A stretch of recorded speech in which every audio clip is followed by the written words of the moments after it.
I'm Pat Doris. Welcome to The Story. You know, one of the great things about living in the great Northwest is the variety of ways that you can make a living. For some, that has meant crabbing in the Bering Sea. It's traditionally been a way to make big money fast, but that is suddenly changing, and it's our big story tonight.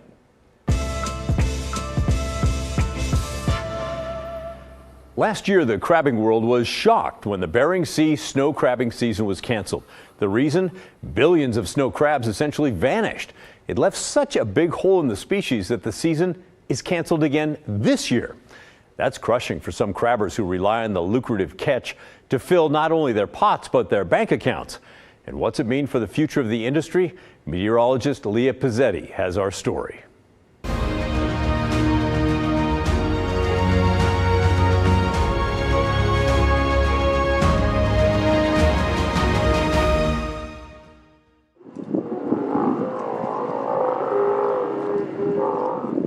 It's peaceful in Kodiak, Alaska.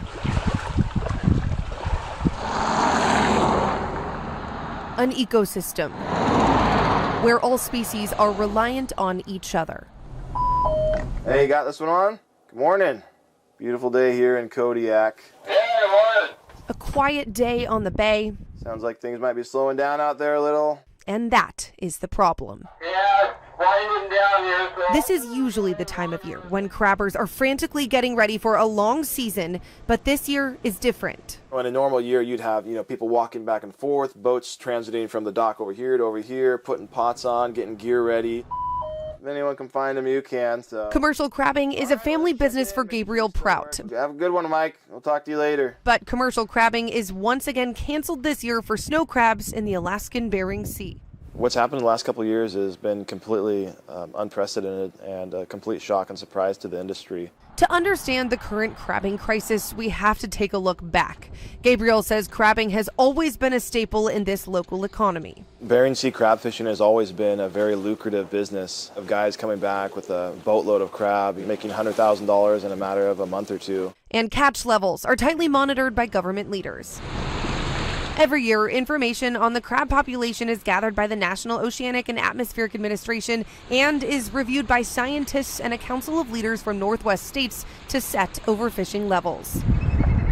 The state of Alaska ultimately sets the total for how many crabs can be caught each year based on NOAA's survey. So this is a male juvenile snow crab. For the first time ever in 2022 and now again in 2023, these scientists and leaders canceled commercial snow crabbing completely, something research biologist Aaron Fedowa says NOAA did not see coming. It was evidently a population collapse, and 10 billion snow crab had disappeared from the system. In 2018, there were an estimated 12.2 billion snow crabs in the Bering Sea. 2019 totals brought just shy of 5 billion, but no red flags were raised at the time. In 2020, NOAA canceled their summer survey, creating a gap in the data. Then in 2021, when the survey returned, the worst numbers ever recorded, barely more than 1 billion snow crabs in the Bering Sea, down 10 billion from just 3 years prior. I did the bulk of the stations in the eastern Bering Sea that snow crab typically inhabit, and it was very apparent that something was wrong. We dropped the net down at stations where we normally get thousands and thousands of those small juvenile snow crab, and they were virtually absent from those high density stations. She says simultaneous with that first drop in crab numbers, 2018 and 2019 brought record warm water, and that had many indirect impacts on the species, ultimately leading to a large-scale mortality event. Those impacts now seen back-to-back years. I do think for an Arctic species, the future is uncertain. Like I said, I'm an optimist, and I can only hope that the conditions continue to support viable populations of snow crab. She says they're seeing increasing juvenile crabs now, but it could take years for them to mature to catchable size. Whether or not we see a lot of crab is all relative. If we see a lot of crab one year, it doesn't always mean that we'll see them the next year. I haven't got to reach out to anyone yet. Families like Gabriel's are left waiting for those juvenile crabs to mature and hopefully survive. It's extremely difficult. A species that, for them, that comes out to about 175. makes up 80 to 90% of their income and now multiple years of depleted income are catching up. We're at risk of losing our small family fishing businesses, second and third generation fishermen families. For Environment Northwest, I'm meteorologist Leah Pizzetti. For now, those crabbers are trying to find other small sources of income, hauling salmon and other fish, for example, to make ends meet, hoping this is the last year of the industry shutdown. And it's worth noting that red king crabbing season was canceled last year, but it is being allowed this year. But snow crabs make up a large portion of the catch, so consumers will soon see changes in price at the store. We'll take a look at what all this means for the seafood industry as a whole, especially here in our region, tomorrow in part 2 of our series. And here's a story that a few of you have emailed us about. We thought it was worth looking into. It's all about a program in Denver, Colorado that gives people between $50 to $1,000 a month with no strings attached to see if it can be a solution to the homeless crisis. As you can see by these headlines that have been floating around the internet, a 6-month progress report on the program is showing promising results. Let's get into some background here. It's called the Denver Basic Income Project, and it's run by the University of Denver's Center for Housing and Homelessness Research. Here's how it works. 820 homeless people who applied for the program were randomly selected and put into 3 different groups. Group A received $1,000 a month for 12 months. Group B got $6,500 up front and then $500 a month for the next 11 months. And Group C is considered a comparison group. They only got $50 a month for a year. The report that came out recently is a 6-month check-in. So the results we're going to show you, they're not complete. The report even says that these numbers should be seen as preliminary and should not be used to draw conclusions about the final outcomes. But at the 6-month mark, things are trending in a very positive direction. Here's a look at participants staying in a home or apartment they rent or own and the difference 6 months makes. The blue bar is where they started and the red is where they are now. Every category saw quite a positive jump, though it's worth noting that participants were described as unhoused, even though some of them actually were renting or owned property from the start, according to the data. The next table is also very telling. This is people sleeping outdoors then versus now.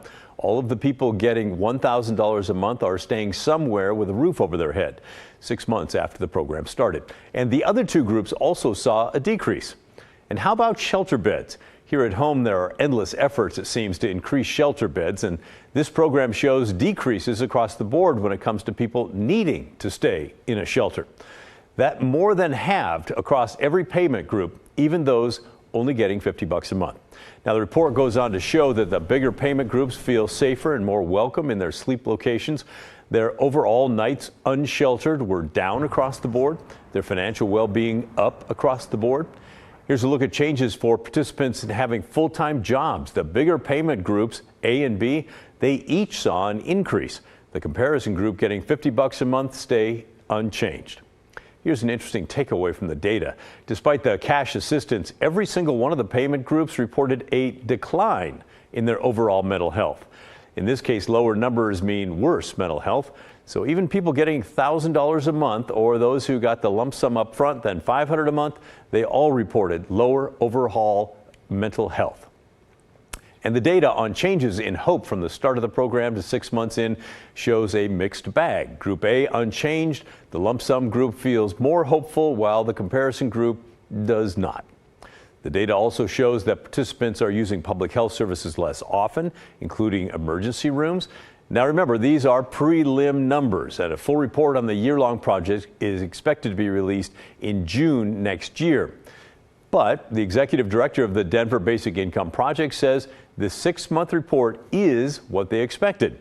People are getting both housed and to work faster than they would without the payments. We want to keep learning. That's part of it. We want to keep providing a foundation upon which people can, again, accelerate towards improving their situation. You may remember earlier this year during Oregon's legislative session, the bill was introduced to give people $1,000 a month for 2 years. The bill had one public hearing and never made it out of its first committee. So, yeah, it died quickly. But you sure had a lot to say about that bill at the time. We looked back at some of your comments. One called it a colossally bad idea. Another person said it could work if there was oversight on how the money was spent. And another person called it promising. Well, what do you think now about this program in Denver, especially now that we're seeing some early results? Does that change your mind, change your perspective on something like that happening here, or not? And why? Let us know, will you? Send us an email. The address is thestory@kgw.com, or call and leave a voicemail. The number is 503-226-5090. And here's some good news for you if you've been grousing about paying too much in taxes recently. Oregon is definitely paying out a record kicker this year, $5.6 billion. We've talked about it for a while, and now it's locked in. I know some of you are going to roll your eyes because you think that money should stay in the state budget and go towards things like road repairs. But others are looking forward to getting a bunch of tax money back. How much? How's 44% of what you paid in 2022? The spokesman for the Department of Revenue says, yeah, it's the most ever. It's almost 3 times the surplus from the previous biennium. Not quite, but almost 3 times larger than the kicker that we received 2 years ago. So it's a lot. If you don't know, the kicker is unique in Oregon. The law says that if all the tax money that pours into the state piggy bank over a 2-year budget cycle is 2% or more higher than the state economists predicted it would be, well, then taxpayers get all that extra money. I don't know if anyone in the forecasting area was shown the door, but that's a pretty big miss on their forecast. Or, if we want to be generous, maybe it's just impossible with such a dynamic economy. Either way, think about what you paid in 2022 taxes, and you'll get 44% of that back. You won't get a check. The kicker will come as a credit on your 2023 tax bill. The state has set up a way that you can find the exact amount, by the way. On the Department of Revenue website, there is a thing we call the What's My Kicker calculator. And you put your name, your social security number, and your filing status for 2022 and your filing status for 2023 in there, and it kicks the number right out. I tried it this morning. It works perfectly. Well, that's good to hear. Now, if you want to check out that tool for yourself, send a text to the word money to the number that's been at the bottom of your screen. So text money to 503-226-5088, and we'll shoot you a link to our article on kgw.com that will point you in the right direction. Or you can email the story team, and we'll also send you a link ourselves. So there you go, a 44% return from the kicker. And yes, folks who make a lot of money and paid a lot of taxes are going to get the most money back because they paid the most money in. Still ahead on the story. After a gorgeous, warm, sunny weekend, the weather we're all used to this time of year, yeah, it arrived today. Rain with a chill in the air. But what does El Nino weather pattern mean for our upcoming winter? Chief Meteorologist Matt Safino is going to come in and explain it in a way that only he can. That's when the story returns.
Welcome back. Let's take a look out the window. This is the Wells Fargo sky cam. Certainly felt the change from the weekend to now, which means we should bring in our chief meteorologist, Matt Zafino, to talk about El Nino and what this means for snow this winter, Matt. Yes, El Nino. Now, remember, Pat, we're coming off 3 years in a row with La Nina, okay, which is the opposite of El Nino, and I'll explain the difference between the two. But yeah, a nice 3-year relationship with La Nina, ended up with really great mountain snowfall around Oregon and some stormy winters and storms, ice storms and snowstorms here in the valley, right? So what does it mean if we go into a El Nino winter? Well, let me explain what they are, first of all. In a normal situation, we're talking about the trade winds and the sea surface temperatures around the tropical Pacific Ocean around the equator. And you may be thinking, what in the world does the ocean temperature near the equator have to do with winter in the Northwest? Exactly what I was wondering. Right, and it's a fair question, so I will explain the connection there too, because it is one of the better connections we know of in the world of climate as we go through the seasons, right? So this is the normal situation. Trade winds blow along the equator. What that does is it pushes the warmest water out to the western tropical Pacific, and the eastern Pacific ends up being relatively cool. That's the normal state of things.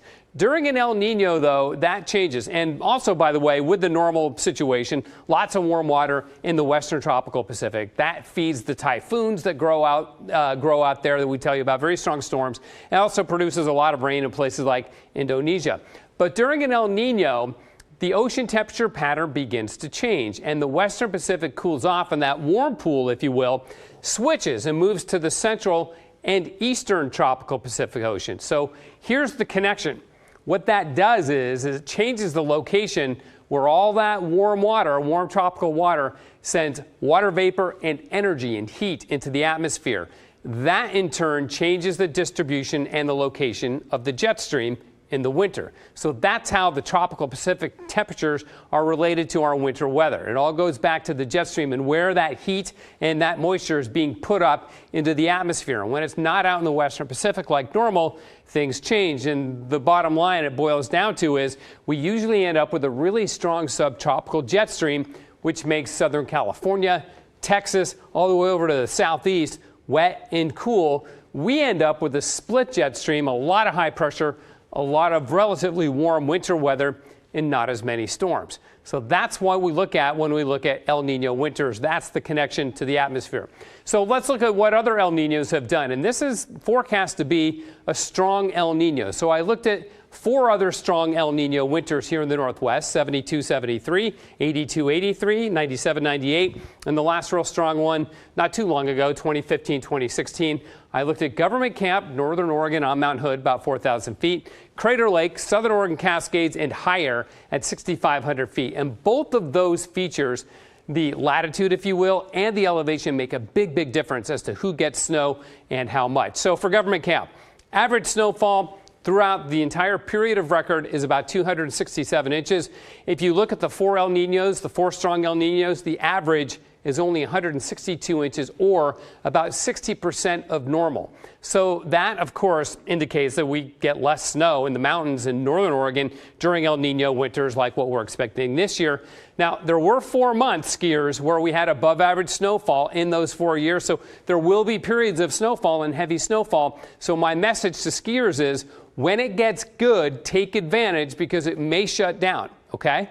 That's the message for skiers on that one. Let's look at Southern Oregon and a higher elevation spot, Crater Lake. Average snowfall there, healthy 413 inches. For the strong El Ninos, those 4 winters, the average was 460 inches, or 111% of normal. So Southern Oregon, higher elevations do quite well during El Ninos because they're tapping into that subtropical jet stream that I showed you that's focused mainly on California. 3 of the 4 strong El Ninos had well above average snowfall there. Let's look at the ski areas themselves, okay? The data isn't complete for those 4 years, but here's what we have. Average snowfall at Meadows, 442 inches. For those 2 El Nino years, one was above and one was below. For Mount Bachelor, a little bit better data. We've got 3 of those 4 El Ninos, and one of them, 82-83, was monster. Huge snowfall that year. 97-98 and 2015-2016 were lower than average. Look at Mount Ashland, though, in Southern Oregon. They did great in pretty much all of them. Only 2015-16 was close to average, but even then it was above average. So all of this tells us that higher elevations, southern Oregon likely to get a lot of snow, northern Oregon not so much. So let's summarize it this way. Warmer than average is what I'm forecasting for this winter. Average to below average snowfall from central Oregon northward, but average to above average snowfall for central Oregon southward. And Pat, I know what you're asking. I know what you're thinking. What about the valleys? Is it going to look like this, right? Well, usually we have drier and warmer winters during an El Nino. Odds of valley snow are lower than normal, not impossible, but lower, and we should have fewer big storms. So perhaps a bit of a breather from recent winters, Pat. Sounds great. I love all that data, Matt. Thank you so much. You bet. Coming up next on the story, we're digging for old, from a charcoal sketch made in the 1850s to a political medallion from the 1892 presidential election. Each of them small in size but carries a rich history. Details when the story returns.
Oh yeah, it's Monday here on The Story, so we're digging for old with the help of the Oregon Historical Society. And because today is a bank holiday for Indigenous Peoples Day, formerly Columbus Day, we decided to check the Historical Society's online collection for anything that stood out in regards to the holiday. But now let's be clear about one thing. The Historical Society's physical collection of Indigenous items, it's immense. They've got a little bit of everything from canoes to baskets to clothing, sculptures, you name it, they probably have it. And their online collection is no different. Simply typing in Native American gives us more than 60 options to choose from, and the word Indian brings up more than 430. So yeah, we had a bunch of things we could go through, and we couldn't actually even make it through everything.